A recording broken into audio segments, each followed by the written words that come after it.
தாய் தமிழ் உறவுகளுக்கு வணக்கம். இன்று ஆகஸ்ட் 4, 2024 ஞாயிற்றுக்கிழமை சென்னை வள்ளுவர் கோட்டத்தில் சட்டம் ஒழுங்கு சீர்கேட்டை எதிர்த்தும் மின்கட்டண உயர்வை எதிர்த்தும் அண்ணன் செந்தமிழன் சீமான் அவர்களின் தலைமையில் நடைபெற்ற ஆர்ப்பாட்ட களத்திலிருந்து தமிழ்நாட்டு அரசின் தமிழ் புறக்கணிப்பை பற்றி காண்போம். முதலில் அண்ணன் அவர்களின் பேச்சை கேட்டு விடுவோம். ஏரியெல்லாம் ஆக்கிரமிச்சிட்டாங்க. நம்ம நின்று பேசுற இடமே ஏரிதான் என்றாயே. நீரின்றி அமையாது ஒழுக்கு என்று பாடியவனுக்கே கோட்டம் ஏரியை தூத்துட்டு தான் கட்டப்பட்டிருக்கு. இதுக்கு பேரு லேக் ஏரியா. ஏரி எங்கய்யா? அங்கிட்டு போறியா? அதுதான் பதில். இந்த பகுதிக்கு பேர் என்ன சொல்லு? லேக் எங்கடா? இதுதான் இது எங்க அப்பத்தா சொல்லும்ல, கால கொடுமைப்பா, வேற ஒன்னும் சொல்றதுக்கு இல்ல. ஐயா ஸ்டாலின் அவர்கள் திடீர்னு பார்த்தா வணிகர்கள் ஒரு 5-6 பேரை உட்கார வச்சுட்டு, எங்கும் தமிழ் இல்லை, தமிழகத்தில் தமிழ் இல்லை என்று யாரும் சொல்லக்கூடாது. யாரோ சொல்றான். ஐயா நீங்க சொல்லல. நீங்க தெருவில் போகும்போது கண்ணை நல்லா மூடிக்கிட்டு குதிரைக்கு கடிவாளம் அப்படியே போறீங்க. தெருவில் இருபக்கம் பார்க்கல. எங்கும் தமிழ், எதிலும் தமிழ். முழக்கத்தை நீங்க முன்வைக்கல. திராவிட எங்க இது முன்வைக்க போறாங்க? முன்வைத்தது எங்கள் முன்னவர்கள். வீழ்வது நாமாக இருந்தாலும் வாழ்வது தமிழாக இருக்கட்டும், அதை முன்வைத்தது எங்கள் முன்னவர்கள். தமிழகத்தின் தமிழ் தெருவில் தமிழ், அதையும் முன்வைத்தது எங்கள் முன்னவர்கள்.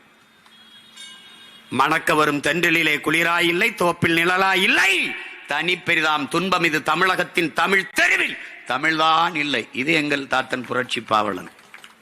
தாயை பழித்தவனை யார் தடுத்தாலும் விடாதே, தமிழை பழித்தவனை உன் தாயை தடுத்தாலும் விடாதேங்கிறான். இப்ப நாங்க என்ன செய்யலாம் நீங்க சொல்லுங்க.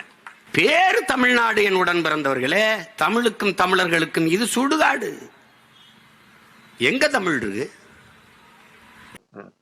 அண்ணன் அவர்கள் சொன்னது போல் ஏரியையும் காணோம், தமிழ்நாட்டில் தமிழையும் காணோம். வள்ளுவர் கோட்ட பகுதியிலேயே லேக் ஏரியா 1 வது பிரதான சாலை என்று தமிழில் எழுதி வைத்துள்ளனர். அதற்கு எதிர்ப்புறத்திலேயே பாண்டி பஜார் என்று எழுதி வைத்துள்ளனர். முதலில் லேக் ஏரியா என்ற ஆங்கில சொல்லை அப்படியே ஒளிபெயர்த்து தமிழில் எழுதுவது தமிழ் வளர்ச்சிக்கு எப்படி உறுதுணையாக இருக்கும்? ஆங்கிலத்தில் எழுதும் பொழுது கூட அண்ணா சாலை என்பதை ANNASALAI என்று சொல்வது போல் ஏரி பகுதி என்பதை கூட ஆங்கிலத்தில் அதே ஒலிப்பை கொண்டு வருவது போல எழுதுவதுதானே முறை.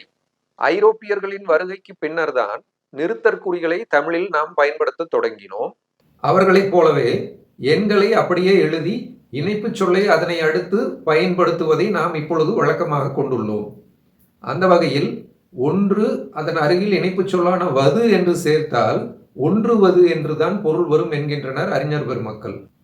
அதனை களைவதற்கு 1 ஆவது என எழுத வேண்டும் என்கின்றனர். அதே போலதான் 6 ஆவது, 8 ஆவது என வரும். அடுத்த அயற்சொல்லான பிரதான என்பது சமற்கிருத சொல். அதனை நீக்கி முதன்மை என்று பயன்படுத்துவதுதான் சரி. அப்படியெனில் ஏரிப்பகுதி 1 ஆவது முதன்மை சாலை என்றுதான் தமிழில் வர வேண்டும். அதே போல பஜார் என்பது ஒரு பெர்சிய மொழி சொல். அதனை பஜார் என்று தமிழில் குறிப்பிட்டுள்ளது தமிழ் புறக்கணிப்பே ஆகும். இவ்விடங்களில் அங்காடி தெரு அல்லது கடை தெரு என்ற தூய தமிழ் சொற்களை பயன்படுத்த வேண்டும் என்றும் இக்காணொளி வாயிலாக தமிழ்நாட்டு அரசை கேட்டுக்கொள்கின்றேன். நன்றி, வணக்கம்.